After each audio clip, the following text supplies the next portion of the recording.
Hey guys, welcome back. We're gonna start today with a little warm up. So just grab your duotangs if you have them. If not, just grab a piece of loose leaf. I'm gonna put 5 minutes up on the clock, and when the 5 minutes is up, we'll go over the answers. So the warm up today, you are to factor the following quadratic equations. Just question E is a little tricky, so if you don't get it, don't worry about that. But we'll go over them when the 5 minutes is up. All right. So go ahead.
Okay, so grab a red pen from the bucket and we will correct these.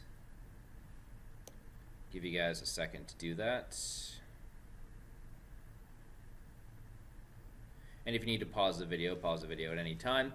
But we're going to go through the warm-up questions together, so correct your own work, and let's take a look. So for the first one, x squared plus 7x minus 30, it's just a simple factoring by inspection. So because a is 1, we're going to look for two numbers that add to give us 7 and multiply to give us negative 30.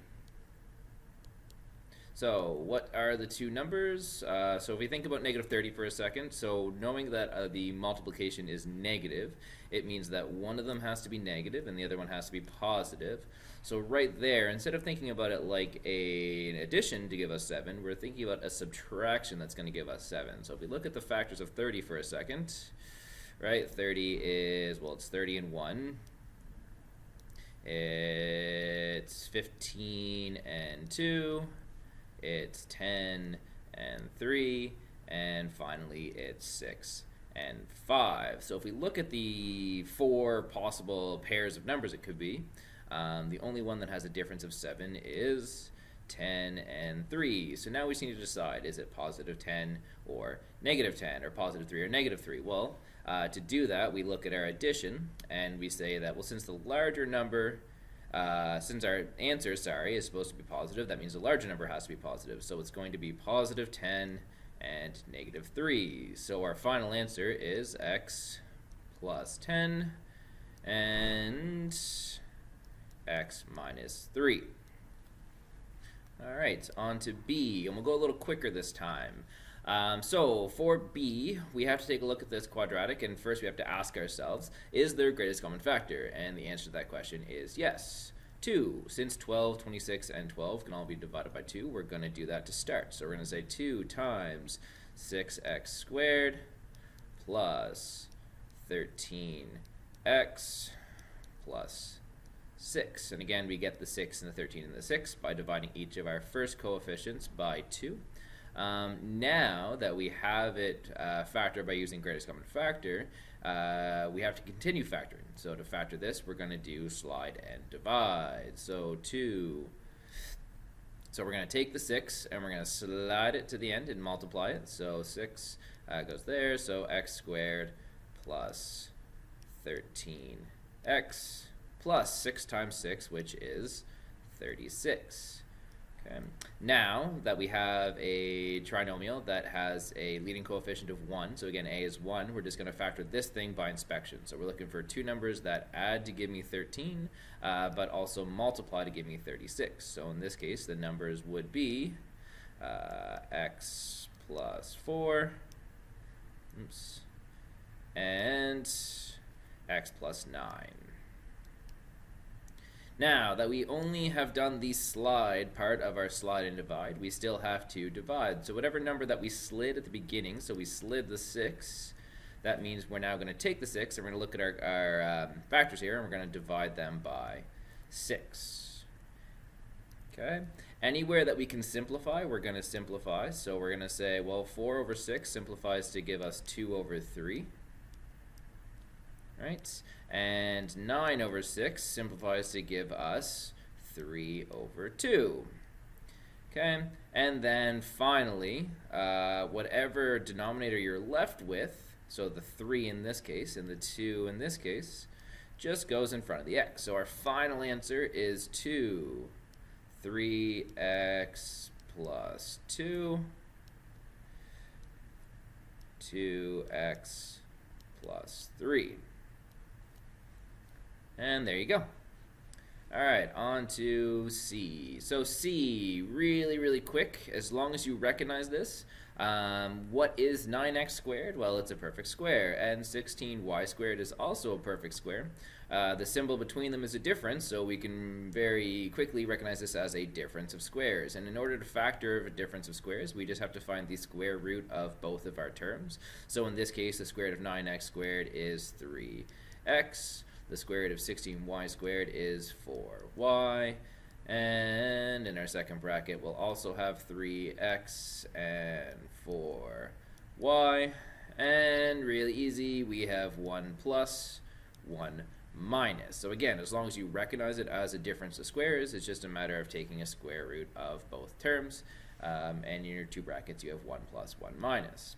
Okay, this one, D, looks hard, but if we recognize this as a perfect square trinomial, now it's real simple. So we just have to take the square root of the first term. So the square root of 36a squared is 6a. The square root of 25b squared is 5b.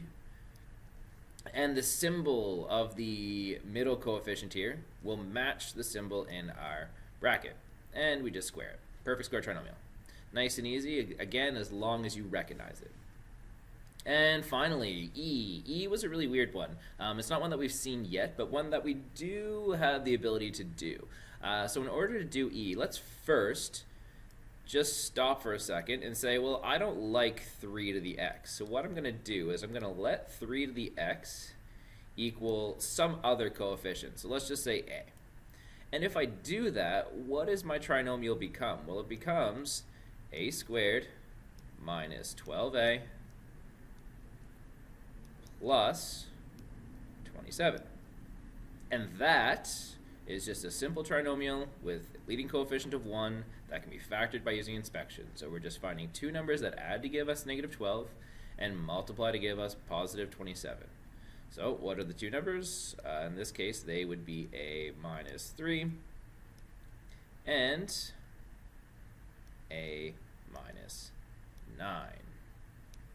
Now, we can't just leave it like this because we don't have any a's up here in our original question. So we have to go back and we have to turn those a's back into what they were. Well, what were they? They were 3 to the x. So let's do that. We're going to say 3 to the x minus 3 and 3 to the x minus 9. All right, and there we go. That was the warm-up question.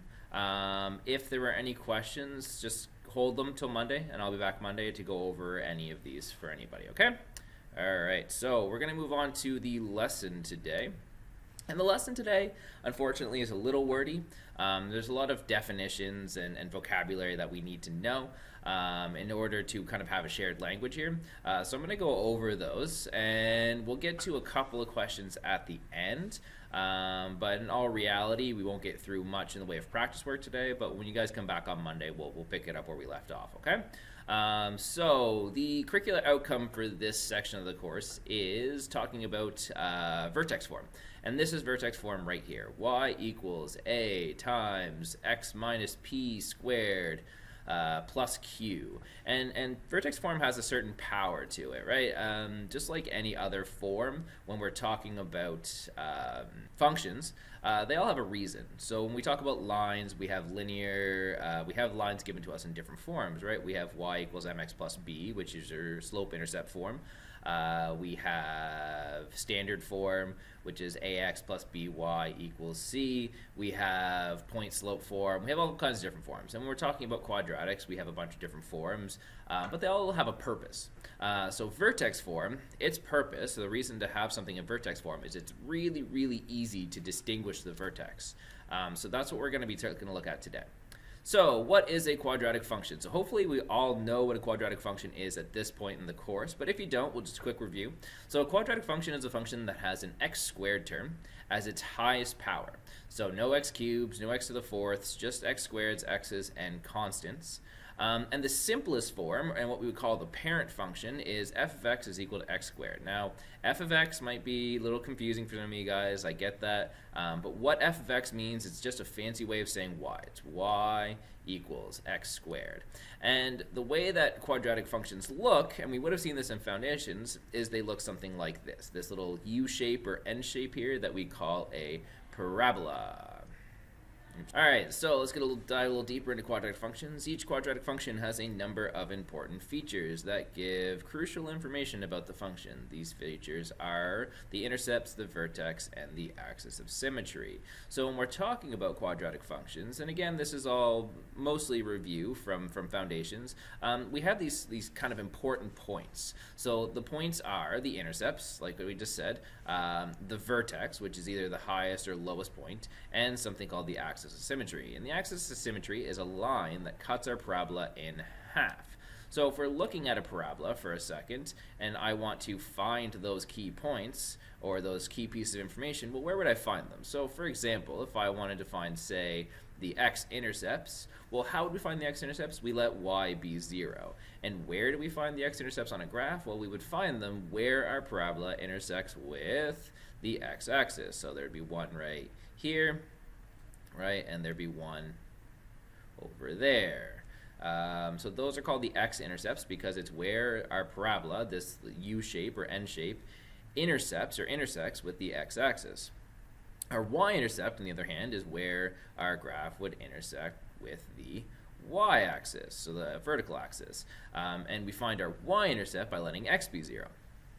Our vertex is the highest point on a graph. So if we're looking at our parabola here, our parabola starts off by going down, down, down, down, down, down, down, and it gets to a certain point where it stops going down and then it starts making its way back up, right? We called that point there the vertex, or the minimum or the maximum of the graph.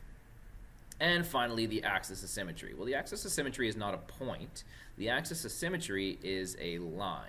It is the line that cuts our parabola exactly in half. And that is not the line I meant to grab, but we will keep it there anyway. So it's the line that cuts our parabola in half, where if I looked at any point on this side of the parabola, it would have a reflection or a point of symmetry on that side of the parabola. So for example, if I was looking at, say, this point here at possibly -2, 6, oops, let me go back to the pen for a second. Okay, if I was looking at, say, this point here, right, it would have a point of symmetry that is an equal distance away from this axis, right? So there's my point here. We would go 3 units to get to my axis, so then I go another 3 units, and I get to another point on the same side that are both at the same height. So we call those points of symmetry, and those points of symmetry will be divided by our axis of symmetry. Now, we're going to take a step back from quadratics for a second and talk about something called transformational form. Transformational form is a really cool form, and what it does, it allows us to work with any type of function, not just quadratics, not just linear functions, but what's going to happen is if you guys decide to go on and keep doing Pre-Calc 12a, Pre-Calc 12b, those types of courses, you're going to look at other types of equations. So yeah, we've looked at linear equations and we've looked at quadratic functions, but in Pre-Calc 12a, for example, you're going to look at something called trig functions, where you have something like y is equal to the sine of x. And you're going to be asked to graph that thing. Well, what we can do is we can use something called transformations, where as long as I know what the basic function looks like, I can apply transformations to that function to make it, to change it. So for example, we call this form here, and I know it's a little hard to make out, but it's y equals a times x over b minus h plus k, where a and b are stretches. They're taking your graph and they're either stretching it vertically or they're stretching it horizontally. So a would be the vertical stretch and b would be the horizontal stretch. And h and k are translations. So where a and b stretch your graph, h and k are going to take your graph and they're going to move it. They're going to translate it side to side or up and down. So what that means is a is going to stretch your graph up and down, b will stretch your graph left and right. H will move your graph left and right, and finally k will move your graph up and down. And the power of transformations is that, like I said, we can use them for any type of function. So what we're going to take a look at in this section is we're going to take a look at how do transformations affect quadratics. And more specifically, we're going to talk about vertex form. Well, that is what happens when we apply transformations to a quadratic. But quickly before we do, just one last thing, we're going to talk about, I want you guys to know what a parent function is. So when we talk about a parent function, all transformational functions have what's called a parent function. A parent function is the simplest form of any type of function. So for example, if I had a linear equation, the simplest form of a linear equation would be y equals x.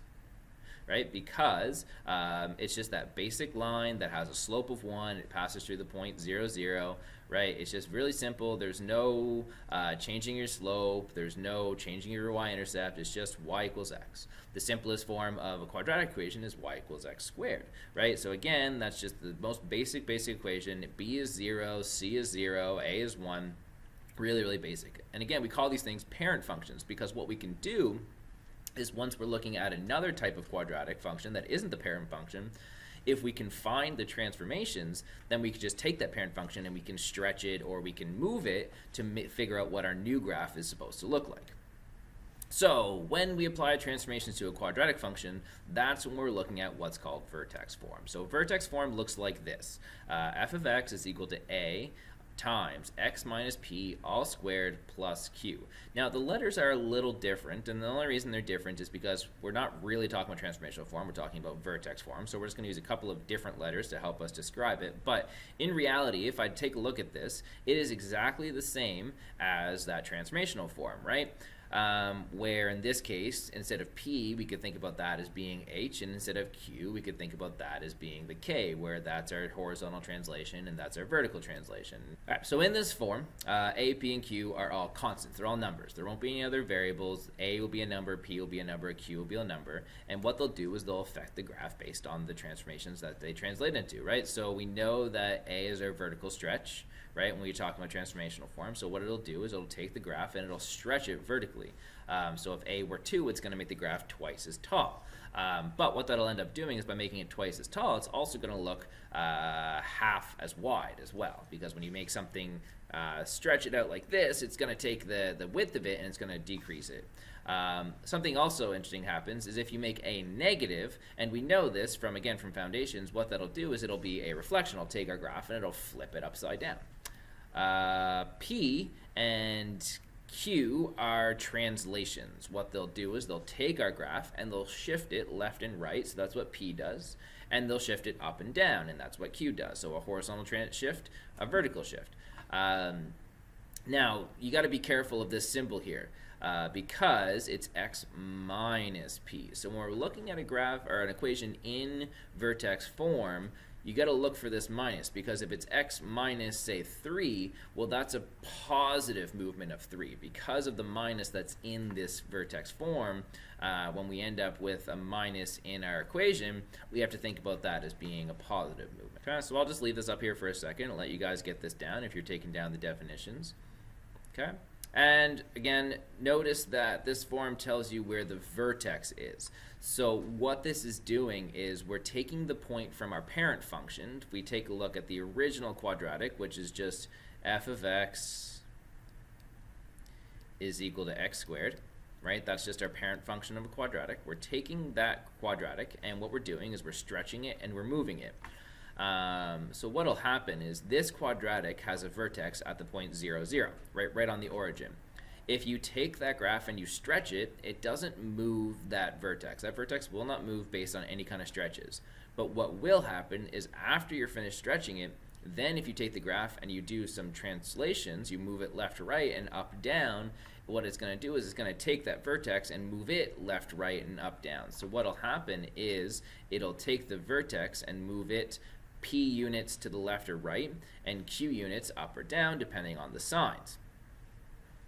The nice thing about that is once we have an equation in vertex form, then we can really easily pick out the vertex from the equation, because the coordinates of the vertex are going to be P, comma, Q.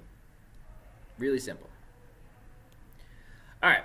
Last little bit of definition, vocabulary. and then we'll move on to some example questions. All right. So quadratic functions. We need to know domain and range. And again, a lot of this is review. So if you guys remember from foundations, we've done domain, we've done range of quadratic functions. So that's good. But I still find the students kind of struggle with this idea of domain and range. So domain and range of a quadratic function it's important. It's important to know where the quadratic function can and cannot exist. Right? The domain of function is the set of all x values for which the function is defined. So what that means is any x value that you can plug into your equation and it'll spit out some answer, yeah, that's going to work. So I need to know what are those x values. And in the case of most quadratic functions, the domain is going to be the same. And we'll talk about what that is in a second.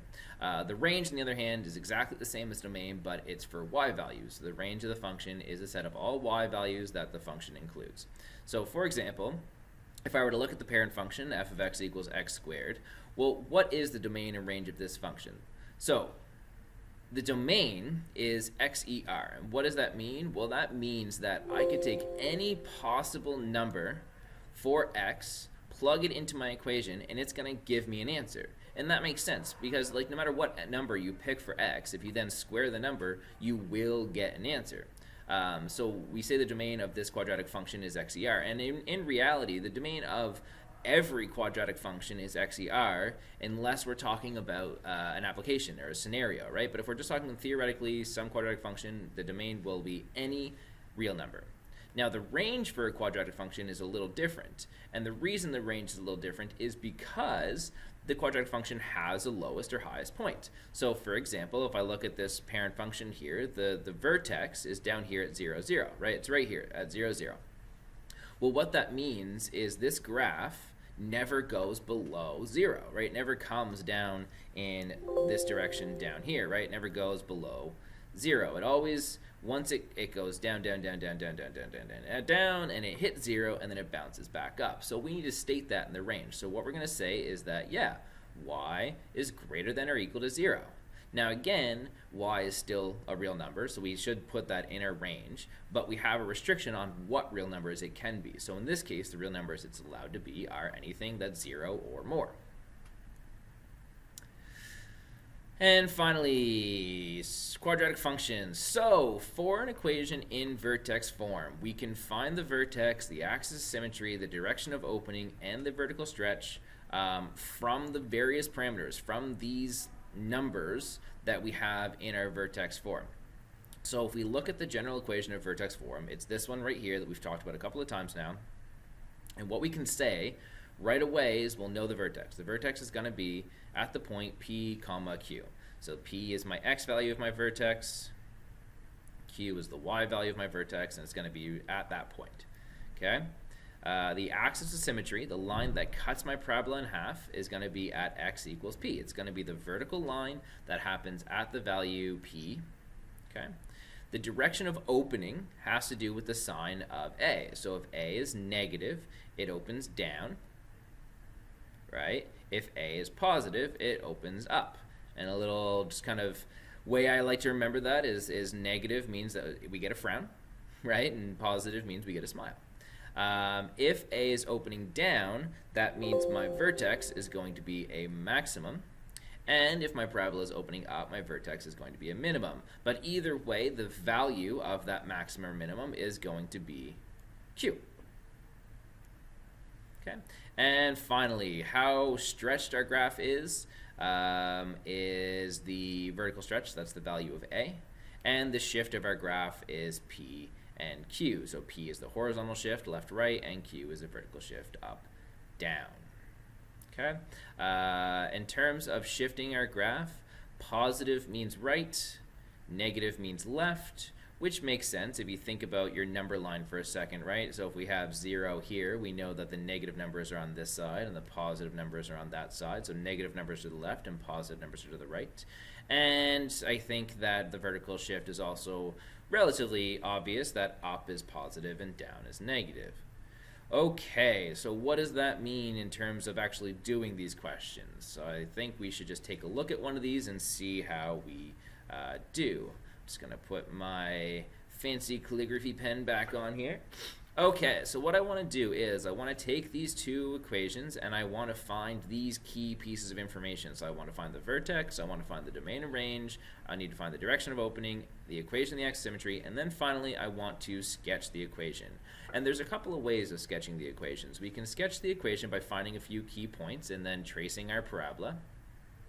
Or, if we're comfortable with transformational notation, we can take the original parent function y equals x squared and we can try to apply our new transformations to figure out what our new function is going to look like.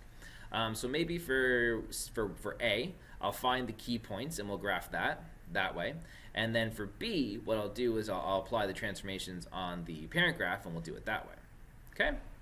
Alright, so let's try A. So first thing I need to find is my vertex. Well, again, the power of vertex form is the vertex should stand out right away.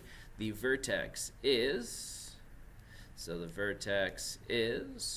P comma Q. So in this case, P is here and Q is here.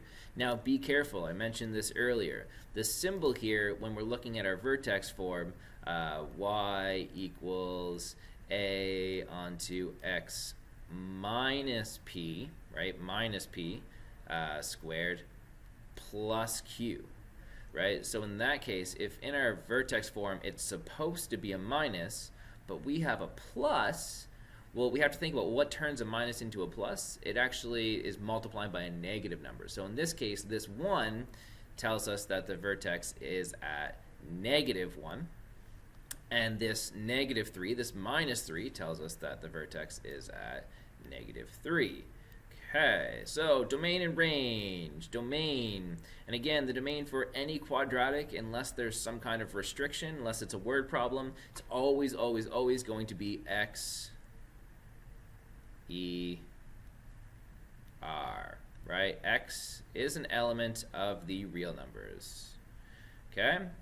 The range of a quadratic, that's what will change. Now, the range of a quadratic, where are we looking? We're always looking at this q value here because we talked about it earlier. That q is the maximum, right? That's the maximum or the minimum of my graph, right? If it's negative, it's a maximum. If it's positive, it's a minimum. So that q value will tell us where our graph stops going down or stops going up. So what we'd say is that, yeah, well, we know y has to be a real number. So y is an element of the real numbers. But what else do we know about y? Well, we know that it has a q value of -3. Now, does it open up or does it open down? And again, we're going to look here and we're going to say, well, a is positive. So I know a positive means it opens up, which means my q value is going to be down at the bottom. It's going to be a minimum, right, down here. So what that means is that y has to be greater than or equal to -3. Okay. Well, we've already answered this question, direction of opening. We need to know the direction of opening in order to answer our range. So our direction of opening is what? It's up, right? And finally, the equation of the axis of symmetry. So where does the axis of symmetry happen? Well, again, that is our p value. So nice and easy, the equation of axis of symmetry is x is equal to -1. All right, so let's graph this thing. So in order to graph this thing, we need to look at some key points. So our first key point we're going to look at is the vertex. Nice and easy, we're going to go on our graph and we're going to find the point -1, -1, 2, 3, which is down here. Right, there's our vertex down there. Now, there's a couple other key points that we can find, and we can use the property of quadratics that we know that they're symmetrical to help us find other points. So, for example, the next key point I'm going to want to find is my y-intercept. And in order to find my y-intercept, what I'm going to do is I'm going to make x 0, right? I'm going to take my equation, the 2y equals 2 x plus 1 all squared minus 3. And what I'm going to do is I'm going to take x and make it 0. So I get y is equal to 2 on 2. So I'm going to take the x out and I'm going to replace it with 0 plus 1 all squared minus 3. And from there, I'm just going to use my order of operations to solve. So 0 plus 1 is 1, right? 1 squared is 1. 1 times 2 is 2. So I end up with y is equal to 2 minus 3, which is negative 1. So what that means is I have a y-intercept here at negative 1. Now, that's only 2 points, and we need more than that in order to graph this thing. But again, because parabolas are symmetrical, it means that there's a line of symmetry here at negative 1. So if I have my line of symmetry passing through this line right here, right, that means this point will have a symmetrical point right over there. Right, and now we're starting to get an idea of what my parabola is going to look like. If I start connecting my points now, I see that my parabola looks something like this. And again, I apologize. I'm trying out this new piece of equipment, and it's not quite as accurate as I'd like it to be, or I'm not practiced with it enough as I'd like it to be. So my parabolas might not turn out to be the nicest, but I will try my best to make them as accurate as I can. So again, let's see if I can do this a little better this time. All right. Not too bad. All right, so there's my parabola there, where we have our vertex down here at negative 1, negative 3. I have an x-intercept over here at 0, negative 1, and I have its symmetrical point over here at negative 2, negative 1. There are other key points we could find. We could try to find our x-intercepts. We could try to find other things like that, but we'll save that for another day. All right, let's take a look at the second one now. So this one's a little different, just in the sense that we're now opening in what direction? Now that A is negative, it means that we are opening down, right? We're opening down now. So do that. Let me just grab my calligraphy pen because it looks a little bit nicer when I'm writing these things. Our vertex here, again, real simple. Now look at the sign here. Because it is minus and it's supposed to be minus, that means the Q value here, is actually positive 4, and the Q value is positive 1. So we have a vertex at 4, 1.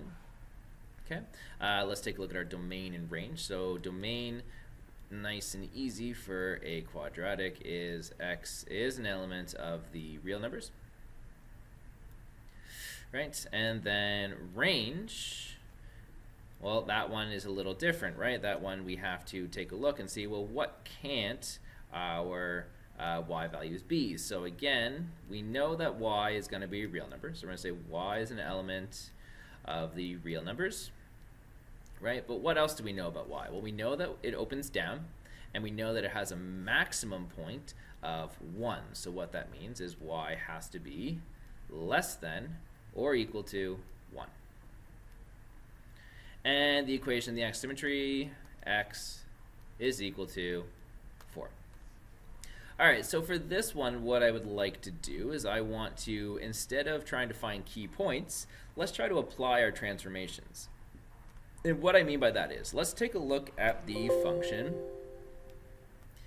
f of x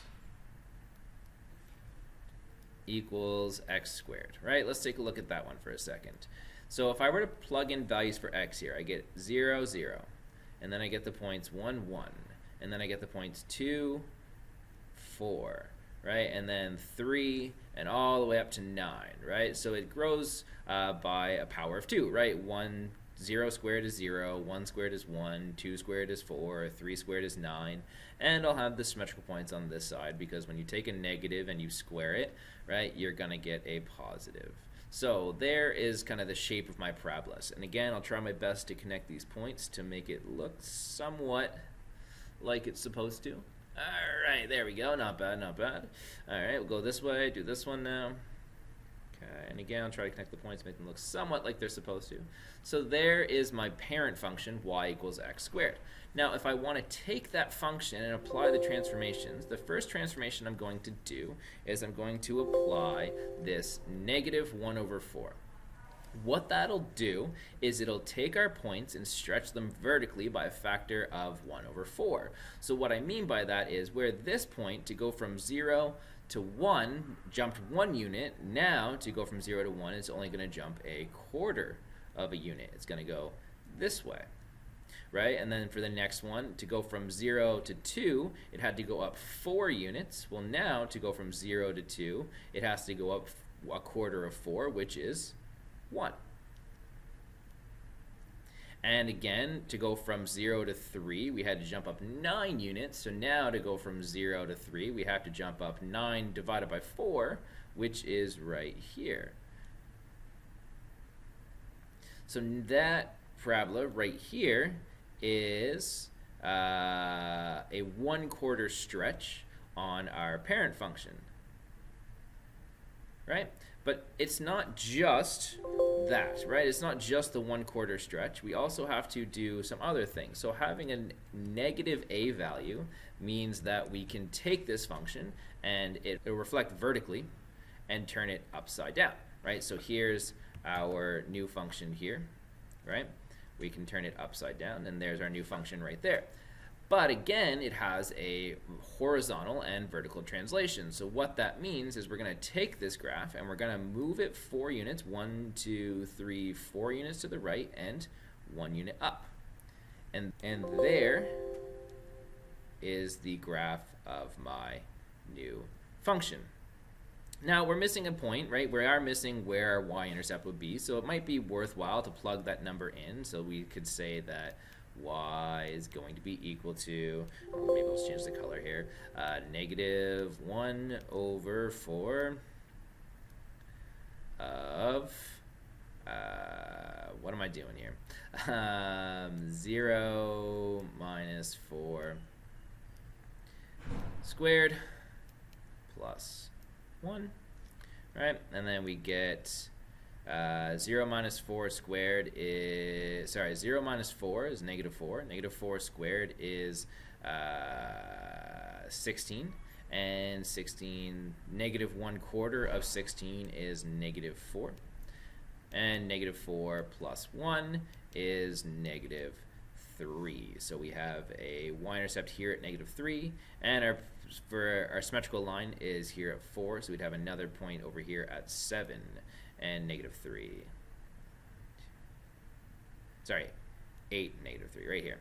So if we were to continue our graph, we'd see that it does that, and it continues on through that y-intercept, and it continues on through that point there. Okay? So 2 ways of doing this. What I would suggest, just as you guys get started, is that the first method I showed you is probably the easier of the two, finding some key points and trying to make your parabola based on that. But as you get practice, it might be worthwhile to try to apply some of your transformations, because this is a skill that you will have to use if you decide to go on and do pre-calc 12 when we're talking about y equals sine x or y equals cosine x, and we're talking about those trigonometric functions. You'll also talk about logarithmic functions, exponential functions, lots of different types of functions, so it might be worthwhile to start learning about these transformations now. So what I'd like you guys to try to do just to end class is to give some of these questions a try for me. So there's 2 equations right here, and you're going to do exactly the same thing that we just did. I'd like you to find the vertex, the domain of range, the direction of opening, and the equation of symmetry, and finally try to sketch them. Okay, I'll be in on Monday, so we'll go over these questions together on Monday, so try to get them done, if not in class, then by the end of the weekend, so that way when you come to class on Monday, you can have any questions and we can go over them together. On Monday, we'll continue looking at some different things, so we're going to go from the graph back to an equation on Monday and see how that works. We're going to talk about vertex form and how that applies to x-intercepts. And finally, maybe we'll take a look at some application problems, right? What is the point of vertex form? Well, we can take it and we can apply it to an application and find important points like the maximum minimum, right? That is a huge, huge, huge thing in scenarios, right? We always want to know the most profit or the least amount of time. So we're going to take a look at questions like that on Monday. All right, so get those practice questions done for me. Here they are here, so I will leave these up on the board, or if you just want to pause the video right now, so that way they're up on the board. You guys can give those a try for me, and then come to class on Monday with any questions. All right, I hope that you guys were able to follow along with the video. If there's any things that you guys would like me to see do in the future, maybe to improve these videos, let me know. Otherwise, have a great weekend.